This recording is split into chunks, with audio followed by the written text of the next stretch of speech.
In this section, we'll explore the art of posing and how it can elevate your headshot photography to a professional level. Working with me means that we're not just going to Google some reference poses and copy them with our clients. I'm actually going to connect with my specific client and then build poses around them, draw authentic expressions, and create stories that resonate with them. There's nothing wrong with referencing poses. I actually do it all the time, but when I talk about intuitive posing, I'm really talking about understanding the fundamentals enough that we can be our full creative selves during our photo sessions. With headshot photography, we're normally framing right above the shoulders and right above the head. That doesn't mean that we don't do anything with the rest of the body. In fact, the way that we stand or the way that we sit all really comes up through our shoulders. So be intentional about how you have your clients lean on their legs and notice how it changes the feeling of the pose. In this headshot course, I'm mostly going to focus on the head, the shoulders, the eyes, and the facial expressions because I think these are the most important elements when we're doing headshot photography. Let's start with the foundation of our headshots, our shoulders. So we have three basic movements we can do with them. We can rotate them left or right.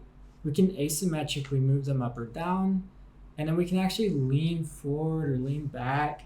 And all of these combined kind of create different feelings and emotions. The most important thing is going to be having our clients trust us enough to move their shoulders how we want and have them believe us when we tell them how good they look in those photos. Up next, let's start positioning the client's head. When we're facing forward, there's 9 fundamental points we can point people's heads towards that all create different stories and emotions. You might imagine these 9 points all around their face in front of them and ask their clients to move their chin towards each one.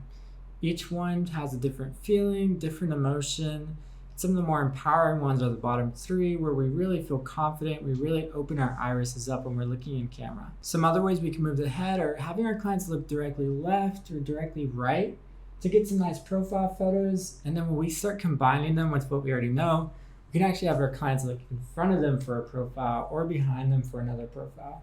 Let's talk about guiding the iris. This is a small detail that I'm still learning to implement in my photography because as we're moving through all these poses and with all the excitement, it can kind of be a small little thing to remember. If you can keep at least 50% of the iris in your photos, whether you're looking in camera or even if you're looking a little bit off to the side, that actually makes a huge difference in how captivating your images are. Let me show you an example of how I might have a client look off to the left, and then maybe if they're looking a little bit too far left or right, you'll notice that there's a lot of white in my eye, or even when I have them look back in camera, if they're facing too far that way, you'll see a struggle and you'll see a ton of white in the eye this way too.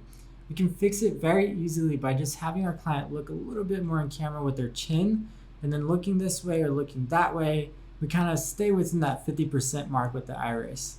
Again, don't beat yourself up over this. I still forget all the time to kind of keep that in mind. But as we get it more in our muscle memory, we're going to start capturing more and more captivating photos. Lastly, I want to talk about guiding people's facial expressions throughout the photos. Through constant communication and cueing, if we can maintain movement in the facial expressions, we'll maintain more life in the photos throughout the entire session. By movement, I mean alternating between like serious photos, maybe a half smile, full smiles, or then even laughing smiles. By alternating between all 4 of those, we're going to avoid those dead smiles or maybe those confused looks whenever we're taking a little bit too long to tell our clients what to do. Remember that just because something works for somebody doesn't mean it's going to work for everyone. This is all about your clients, so these are tools to really expand your ability in capturing them how they want to be seen. In the next section, I want to dive a little bit deeper on how we actually ask our clients to move between all these different poses and how we can maintain connection and build confidence while we're doing all of this through our cueing techniques.